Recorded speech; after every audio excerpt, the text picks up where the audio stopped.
আপনারা ছাড়া আমরা পৃথিবী আপনাদের ভালোবাসা আপনাদের প্রয়োজন কাজ করে এইটাকে বুঝেছি।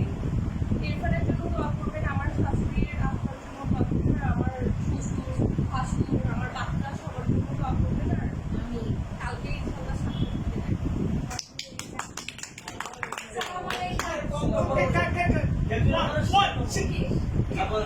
আমরা কালকে খেজুর বিতরণ করবো। এরপর আরেকটু যখন ঠান্ডা বাড়বে তখন আমরা সবাই আবার ঘুরে ঘুরে গিয়ে